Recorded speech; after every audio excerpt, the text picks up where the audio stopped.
হরি বল হরি বল। এ হচ্ছে মতুয়ার সাধনা।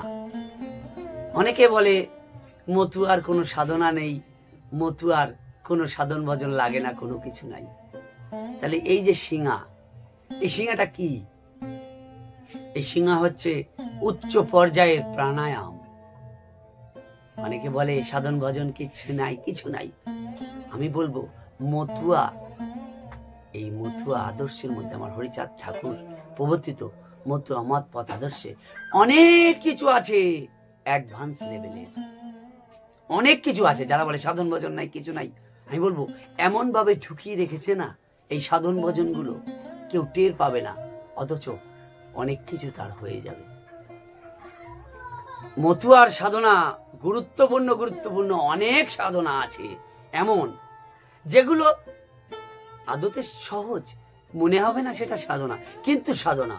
যেমন এই যে সিংহাধ্বনি, সিংহা যখন সাধারণ দেখবে চট করে কাউকে সিংহা ধরে দেবে, সিংহা কিন্তু সে বাজাতে পারবে না, যে বাজায়নি কোনোদিন। দম লাগে, জানো তো, দম লাগে, বলে না দম আছে, দম লাগে, বুঝেছো? সত্যি সিংহা বাজাতে দম লাগে, এবং কিছু টেকনিক সবাই পারবে না। যারা জানে তারা নিশ্চয়ই বুঝবে যে সিংহা বাজাতে গেলে টেকনিক লাগে, মানে একটু প্র্যাকটিস করতে হয়, একটু আলাদা, শঙ্কর থেকে একটু আলাদা, একটু আলাদা রকম, কিন্তু প্রচেষ্টা করলে অবশ্যই সিংহা শেখা যায়।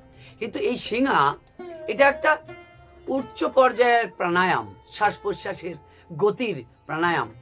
আবার তা যদি মাতামের সঙ্গে সংযুক্ত হয়ে যায়, সেটা আরো উচ্চ পর্যায়ের একটা জায়গা চলে আসে।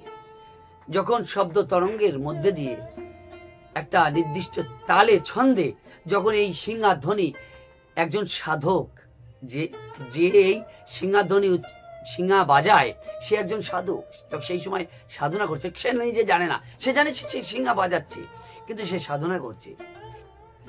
এমন ভাবে ঢুকিয়ে দিয়ে গেছে সহজ সরল ভাবে আমাদের মতো আদর্শের মধ্যে।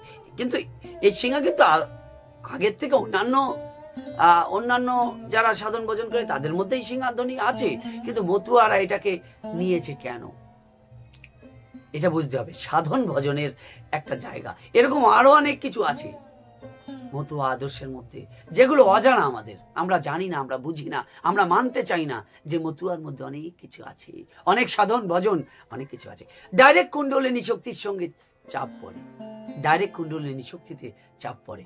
যখন আমরা ওটা বাজাচ্ছি তখন এই নাভির থেকে শ্বাসটা যাচ্ছে, এবং তার নিচের দিয়ে অনেকে তুলতে পারে উপরে, এগুলো সাধন ভজনের বিষয়। হ্যাঁ, ওই মণিপুর চক্র, এই চক্র কি যারা জানো না তারা দেখে নিও, আমার প্রোফাইলে অনেক এই নিয়ে ভিডিও করা আছে। তো এই চক্র, মণিপুর চক্রে, বিশেষ করে মণিপুর চক্র এবং কণ্ঠচক্র, এতে প্রচুর পরিমাণে প্রেসার পড়ে, এবং সবকটা চক্রের উপরেই প্রেসার পড়ে এই সিংহাধ্বনিতে।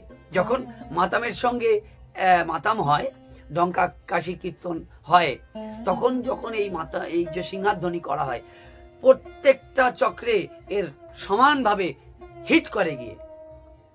এখন এর সাথে সাথে যদি কেউ ব্রহ্মচর্য রক্ষা করে সে যদি এই সিংহাধ্বনি দিতে পারে এবং সে যদি সিংহা বাজায়, তার প্রত্যেকটা চক্রে চক্রে তার আঘাত করবে, বিশেষ করে মণিপুর চক্র এবং কণ্ঠচক্র, আরো প্রত্যেকটা চক্রে আঘাত করে। সুতরাং আমাদের চক্র শুদ্ধি হয়, বলে না চক্র ক্লিনিং। আমাদের মতুয়া আদর্শের মধ্যে এমন ভাবে এগুলোকে ঢুকিয়ে দিয়ে গেছে, সাধন ভজনের একটা পরিপূর্ণ প্যাকেজ বলতে পারো। এখন অনেকে বলছে সাধন ভজন নাই, কিছু নাই। আরে বাবা, যা সাধন ভজনটা কি সেটা তো জানতে হবে। অনেকে আসলে কি, আমাদের মতুয়া আদর্শের মধ্যে সবাই তো একদম লো লেভেলের ইনকাম করে খায়, এরা অত সাধন ভজনের বিষয়বস্তু পড়াশুনো করার এদের সময়ও নেই, এদের অত রিসার্চ করার টাইম নাই। এরা ডাইরেক্ট সাধনা, মতুয়া আদর্শটাই এরকম যে ডাইরেক্ট সাধনা, ডাইরেক্ট অনেক কিছু। হট যোগের এমন অনেক প্রসেস আছে যেগুলো মতুয়ারা অটোমেটিক করে, তাদের চলন বলন চাল চলনে। এবার এই মতুয়া, আসলে মতুয়ার চাল চলনটা কি সেটাই তো সবাই আজকালকার নতুন ইয়ং জেনারেশনের মতুয়ারা জানে না। যে আসলে চাল চলনটাই কি, মতুয়া চাল চলনটাই কি, মতুয়া ভাবধারা কি। যারা আসলে যারা জানে না তারা গুরু সেজে বসে আছে, তারা তোমাদেরকে বুঝাবে কি, শেখাবে কি। এখন তাই বলে আমি বলবো না আমি সব জানতা, আমারও অনেক জানতে হবে। তবে হ্যাঁ, আমি মতুয়া ঘরানায় জন্মগ্রহণ করেছি বলে আমি অনেক বিষয় এখন বুঝতে পারি এই বিষয়গুলো, যে না আমাদের মতুয়া আদর্শ কত উচ্চ পর্যায়ের ডাইরেক্ট সাধনা, হ্যাঁ একদম ডাইরেক্ট একদম দিয়ে রেখেছে। তবে এগুলো জানতে হবে, বুঝতে হবে। তবে হ্যাঁ একটাই কথা, ব্রহ্মচর্য ঠিক রেখে যদি এই যে সিংহাধ্বনি আমরা সিংহা বাজাতে পারি, অবশ্যই আমাদের চক্র ক্লিনিং হয়। এবং অনেক সময় এরকমও হয় যে তার ভিতরের অনেক বিষয়বস্তু, সে আধ্যাত্মিক বিষয়বস্তু এই সিংহাধ্বনির একটা নির্দিষ্ট লেভেলের পরে তারা সেই জিনিসগুলো অনুভব করে, আধ্যাত্মিক অনুভব। এই আধ্যাত্মিক অনুভবগুলো সবাই এগুলো বুঝবে না, আধ্যাত্মিক অনুভব কি, কেন ব্রহ্মচর্য রক্ষা করবে না, ব্যাপারটা বুঝবে। কঠিন ব্যাপার কিন্তু আবার সোজা ব্যাপার। মতুয়া আদর্শের মূল ব্যাপারটা তো ব্রহ্মচর্যের উপরে রয়েছে। এখন সেই জায়গাটা ঠিক রেখে যারা করবে তারা ঠিক বুঝতে পারবে যে এর অনুভূতিগুলো আসলেই বাকি, আধ্যাত্মিক অনুভূতিগুলোই বাকি আছে। অনেক কিছুই যা আমরা বিশ্বাস করি না, কারণ কি আমরা করি না। তো যদি করে সে বুঝতে পারে, অবশ্যই বুঝতে পারে। আমি নিজে বলতে পারি অনেক এমন বিষয় আছে, আমি বলছি আছে কারণ আমি নিজে বুঝি আছে। যে বিষয়গুলো তোমাকে কেউ ডাইরেক্ট এইভাবে আশীর্বাদ দিয়ে দেখিয়ে দেবে না, তোমাকে সেই জিনিসটা করে বুঝতে হবে, প্র্যাকটিক্যাল করে। মানে মতুয়া আদর্শটা থিওরির উপরে নয়, বারবার তোমাদেরকে বলছি, মতুয়া আদর্শটা থিওরির উপরে নয়, মতুয়া আদর্শটা একদম প্র্যাকটিক্যাল করতে হবে। প্র্যাকটিক্যাল করলে তখনই বোঝা যাবে যে বিষয়টা কি, বিষয়বস্তুটা কি। হ্যাঁ হ্যাঁ অবশ্যই। এবার যারা জানে না, এখন আমাদের অনেকে বলে মতুয়া আদর্শে যে গুরু শিষ্য নেই, ধরা মরা আছে। তা ধরা মরা তো আছে, একজন ধরবে একজন মরবে, এ তো আছে। সেই গুরু শিষ্যরই এক প্রকারান্তরে এক জায়গায়, যে ধরা মরার কাছে তো যে একজন ধরে একজন হরির কাছে নিয়ে যাবে। তা এই ধরে যে পথ প্রদর্শক যে আর কি, সে তো বুঝাবে। পথ প্রদর্শকই যদি ভালো না হয় তাহলে কে শেখাবে? এখন বলো, কিছু কিছু জিনিস এমন জিনিস যেগুলো গুরু পরম্পরায় থেকে গেছে, যেগুলো প্রকাশ করা হয়নি, এবং প্রকাশ হয়তো করেছিল কিন্তু সেই জিনিসগুলোকে কিছু স্বার্থান্বেষী মানুষ সেগুলোকে ডিলিট করে দিয়েছে মতুয়া আদর্শ থেকে। এখন এই জিনিসগুলো, গুপ্ত জিনিসগুলো যেগুলো আমাদের মতুয়া পরম্পরায় চলে আসছে, সেগুলো গুরু পরম্পরাতেই পাওয়া যায়, সব বিষয়বস্তুতে অনেক সময় পাওয়া যায় না। আবার যারা গুরুগম্য পুরনো মতুয়া, তাদের ঘরে এই আচরণগুলো চলে, আধ্যাত্মিক বিষয়বস্তু সবাই বুঝবে না।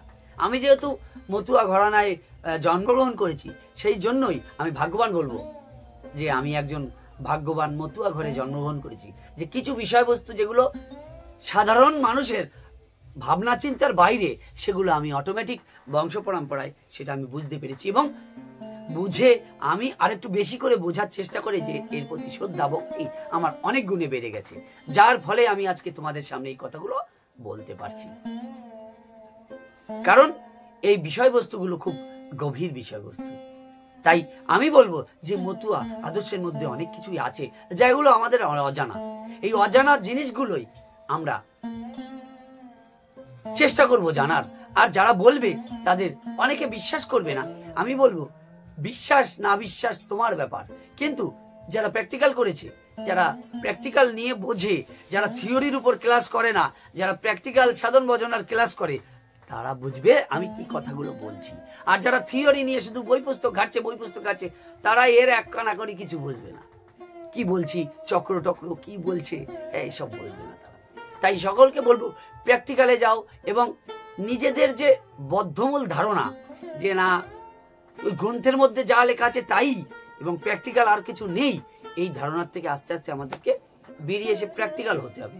বি প্র্যাকটিক্যাল না হলে তোমরা সেই জায়গায় কখনোই বুঝবে না সে যে এই আধ্যাত্মিক কি বিষয়বস্তু, মতুয়া আদর্শটা কি, এটা পুরোটাই প্র্যাকটিক্যালের বিষয়। তো আমি এর চেয়ে বেশি কথা বলবো না। তবে এই যে প্রাণায়াম, এটা একটা উচ্চ পর্যায়ের প্রাণায়াম, এটুকুনি আমি বুঝেছি। আমি অত বেশি হয়তো জ্ঞান এই বিষয়ে দিতে পারবো না, তবে যেটুকুনি দিলাম আশা করি আমাদের মতুয়া ভাই বন্ধু বাবা মা তাদের সকলের কাজে লাগবে। জয় হরিচাঁদ, জয় গুরুচাঁদ, জয় যার যার মাতা পিতার জয়। হরি বল।